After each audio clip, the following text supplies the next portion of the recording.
ألا لا يجهلن أحد علينا فنجهل فوق جهل الجاهلين. العصر الجاهلي من تاريخ الأدب العربي.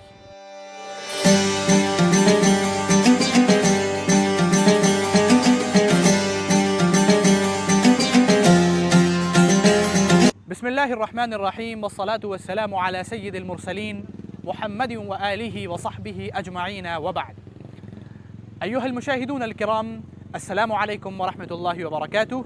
أهلا وسهلا ومرحبا بكم في قناة رايزين كلام. نحن الآن في الفيديو الثاني من سلسلة تاريخ الأدب العربي، وقد تحدثنا في الفيديو السابق عن نشأة اللغة العربية وترعرعها، والآن سنتكلم إن شاء الله عن العصر الجاهلي. العصر الجاهلي إنما يحمل في طيه أهمية كبرى، حيث أنه يمثل عقلية العرب قبل الإسلام، ولكننا بصدد دراسة هذا العصر أدبيا دون تاريخيا.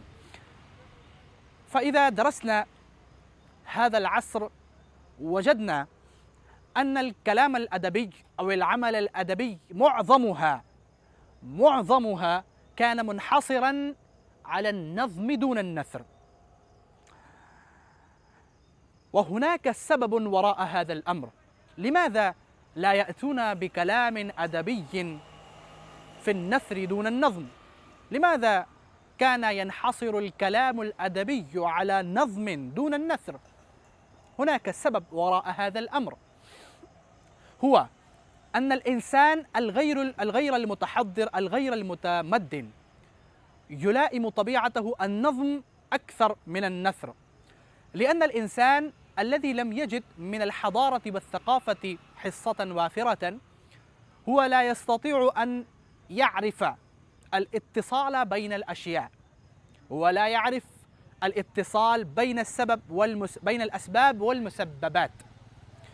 هو لا يعتني بالمنطق والفلسفة والترتيب والتنسيق في الكلام، هو لا يعتني بهذه الأمور، إنما يريد أن يعبر عن أحاسيسه ومشاعره بدون ترتيب أو تنسيق. فهو لا يعتني بهذه الأمور، فهو لا يعتني بالمنطق والفلسفة والاتصال بين الأسباب والمسببات. والنظم لا يقتضي المنطق والفلسفة والترتيب والتنسيق في الكلام. أما النثر فهو يقتضي هذه الأمور. إذا أراد الأديب أو الكاتب أن يأتي بمقال فهو يضطر إلى أن يفتتح الكلام ثم يدخل في الموضوع ثم يختم الكلام مقدما نتيجة تدل عليها الدلائل التي قد وفرها من قبل. هذا ما يقتضيه النثر. وأما النظم فهو لا يقتضي هذه الأمور. إذا أراد أحد أن يعبر عن أحاسيسه فهو بدون ترتيب وتنسيق، فهو يعني يستمد بالنظم ويأتي بكلامه في النظم. فهذا هو السبب وراء وجود الكلام الأدبي، الأعمال الأدبية في النظم في العصر الجاهلي، لأن العرب ما كانوا متحضرين ومتمدين قبل الإسلام. فهذا الأمر يعني الاعتناء، يعني عدم الاعتناء بالترتيب والتنسيق نجده في معلقات هذا العصر، يعني في الأشعار التي نجدها في هذا العصر. مثلا إذا درسنا معلقة امرئ القيس وجدنا أنه يبتدئ قصيدته بذكر الديار والأطلال، ثم يأتي بذكر الفرس، ثم يأتي بعد 5 أبيات أو 10 أبيات بذكر حبيبته ويتغزل. مثلا يقول وهو يبدأ قصيدته: قفا نبكي من ذكرى حبيب ومنزلي، بسقط اللوى بين الدخول فحوملي، فتوضح فالمقرات لم يعثر اسمها لما نسجتها من جنوب وشمال. ثم يأتي بعد بيتين أو 3 أبيات أو 5 أبيات فيقول: مكر مفر مقبل مدبر معا كجلمود صخر حطه السيل من علي. ثم يأتي بذكر حبيبته ويتغزل قائلا: أفاطم مهلا بعد هذا التدلل، وإن كنت قد أزمعت صرمي فأجملي. أغرك مني أن حبك قاتلي، وأنك مهما تأمر القلب يفعلي. فإن تك قد ساءتك مني خليقة، فسلي ثيابي من ثيابك تنسلي.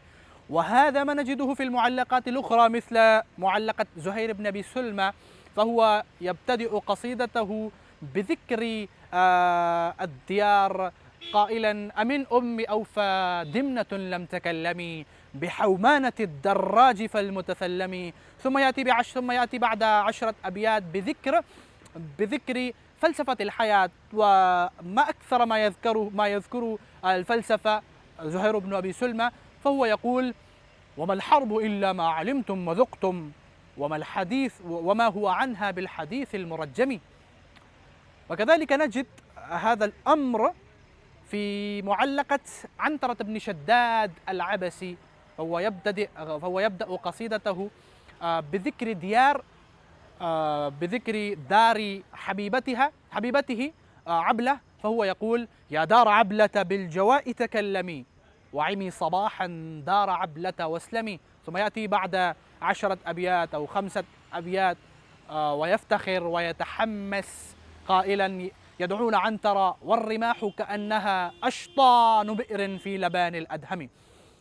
هذا ما نجده في معظم أشعار هذا العصر. يعني هم لا يعتنون بالترتيب والتنسيق في أي شيء، لأنهم كانوا غير متحضرين، فهم يعني يحبون النظم أكثر مما يحبون النثر، لأن النظم لا يقتضي الترتيب المنطقي والفلسفة والتنسيق الكلامي.